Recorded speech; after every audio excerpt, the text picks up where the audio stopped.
திவ்யா ஒரு 32 வயது working woman. அவங்க எவ்வளோ பிஸினா, மார்னிங் பெட்லேருந்து எந்திரிக்கவே 9, 10 மணி ஆகும். ஒன்று வெறும் வயிற்றுல போவாங்க, இல்லை 2 பிஸ்கட் ஒரு டீ தான் மார்னிங் பிரேக்ஃபாஸ்ட்டாக சாப்பிடுவாங்க. இவ்வளோ லேட்டாக எந்திரிக்கிறனால எக்ஸசைஸ் பண்ண டைம் இருக்காது, லேட் நைட்டாக தூங்குவாங்க. இந்த வயசில் நம்மளுக்கு என்ன செய்யும் அப்படிங்கிற ஒரு தைரியம். திவ்யாவுக்கு ஒரு 35 வயசு ஆகிறப்ப உடம்புல சில மாற்றங்கள், ஏதோ ஒரு அசௌகரியம், ஏதோ ஒரு அன்கம்ஃபர்ட்டாக ஃபீல் பண்ண ஆரம்பித்தாங்க. அவங்க ஆஃபீஸில் ஒரு ஃப்ரீ ஹெல்த் செக்கப் நடந்துச்சு. அவங்களா போல வந்த ஹெல்த் செக்கப்பை போய் அட்டன் பண்ணாங்க. அப்போ டாக்டர் சில கேள்விகள்லாம் கேட்டாங்க. அதில் எந்த கேள்விக்கும் திவ்யாட்ட பதில் இல்லை. டாக்டர் கேட்ட கேள்வி என்னன்னா, வயிறு எப்பயும் உப்பசமாக இருக்குமா, தலைவலி வருமா, பீரியட்ஸ் இர்ரெகுலராக இருக்கா, தூக்கமின்மை இருந்துச்சா. திவ்யாட்ட இருந்து வந்த ஒரே பதில் எஸ். எல்லா டெஸ்ட்டையும் முடிச்ச டாக்டர் திவ்யாட்ட சொன்னது ஒன்னே தான், உங்களுக்கு உடம்புல கொலஸ்ட்ரால் பில்டப் ஆயிருக்கு, அது மட்டும் இல்லாமல் ஹைப்பர் டென்ஷன் இருக்கு, ப்ரீ டயபெட்டிக்கும் இருக்கீங்கன்னு சொல்லிட்டு. நீங்கள் இப்போ என்ன ஸ்டேஜில் இருக்கீங்கன்னா, உங்களால் கண்டிப்பாக மாத்திரை எடுக்காமல் மேனேஜ் பண்ண முடியாது. ஸோ சில ப்ரிஸ்கிரிப்ஷன்ஸ் தரோம், அதெல்லாம் ரெகுலராக எடுங்கன்னு டாக்டர் சொல்ல திவ்யாவும் அதை ஃபாலோ பண்ண ஆரம்பிக்கிறாங்க. திவ்யா தொடர்ந்து 3 மாதம் டாக்டர் கொடுத்த எல்லா டேப்லெட்டையும் சாப்பிட்டாங்க.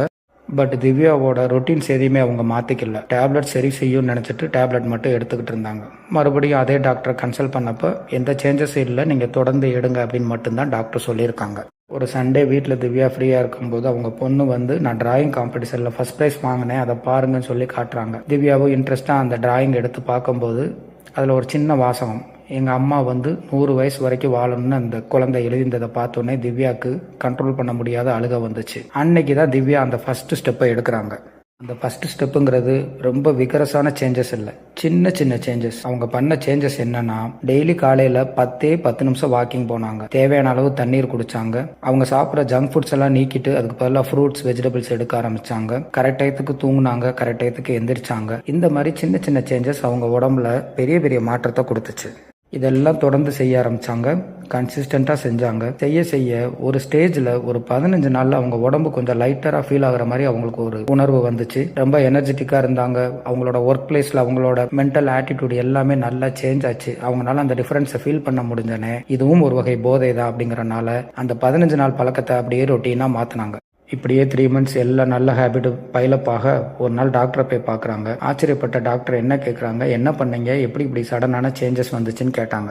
நடந்ததெல்லாம் திவ்யா சொல்ல டாக்டர் சொன்ன ஒரே பதில், ஹெல்தி லிவிங்கிறது உங்களுக்கு ஒரு பெர்ஃபெக்ஷனோ ஒரு சாய்ஸோ கிடையாது, அது ஒரு சின்ன கன்சிஸ்டன்சி. ஒரு சின்ன பழக்கத்தை 1 மாதம் பழகுங்க, அடுத்த பழக்கத்தை அடுத்த மாதம் பழகுங்க, அதெல்லாம் பைலப் ஆகி ஒரு ஸ்டேஜில் உங்களுக்கு இந்த மாத்திரையே தேவைப்படாதுன்னு டாக்டர் சொல்லிவிட்டாங்க. இதில் இன்னொரு பியூட்டிஃபுல் பார்ட் என்னன்னா, ஒரு 3 மந்த்ஸ் பாஸ் ஆனதுக்கப்புறம் அவங்களோட ஹஸ்பண்டும் அவங்களோட சில்ட்ரனும் எப்போல்லாம் டைம் கிடைக்குதோ இவங்களோட வாக்கிங் வர ஆரம்பித்தாங்க. இவங்க பண்ணுற மாதிரியே healthy food, junk food avoid பண்ணிட்டு தண்ணி நிறையா குடிச்சு கரெக்ட் டயத்துக்கு தூங்கி ஸ்க்ரீன் டைமை குறைச்சி எல்லா சேஞ்சஸ் வந்துச்சு. இதுலேருந்து என்ன தெரியும்னா, ஒருத்தர் டிரான்ஸ்ஃபார்ம் ஆகுறது அந்த குடும்பத்தையே டிரான்ஸ்ஃபார்ம் பண்ணுங்கிறதுக்கு இது ஒரு பெஸ்ட் எக்ஸாம்பிள். நம்மள பல திவ்யா இருப்பாங்க. இப்போ நம்ம பண்ண வேண்டியது என்னன்னா, ஒரு சின்ன சின்ன ஹெல்த்துக்கான ஸ்டெப்ஸ் பின்னாடி நம்மளுக்கு பெரிய நஷ்டத்தை வராமல் காப்பாற்றும். ஸோ ஹெல்த்தை ப்ராக்டிஸ் பண்ணுங்க, ஹெல்த்தியாக இருங்க, ஹாப்பியாக இருங்க. Thank you very much.